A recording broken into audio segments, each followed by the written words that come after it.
Hey there, fellow freelance translators. Today, I want to share a valuable tip that can help boost your productivity and improve your client relationships. Tip: establish a translation schedule. Creating a consistent translation schedule can work wonders for your freelance business. It not only helps you stay organized, but also sets clear expectations with your clients. Start by allocating specific time slots for translation tasks throughout your week. Treat these time blocks as sacred and avoid distractions during those periods. By establishing a schedule, you'll develop a routine that allows you to focus solely on your translations. This leads to increased efficiency and better quality work. Additionally, it helps manage client expectations. Letting them know when they can expect your work ensures a smoother workflow and builds trust.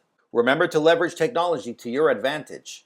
Use productivity tools and translation apps to streamline your process, saving time and increasing your output. So, start implementing a translation schedule today and watch your productivity soar.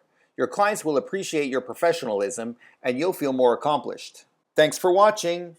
If you found this tip helpful, be sure to hit the like button and subscribe for more freelance translator tips. Until next time, happy translating!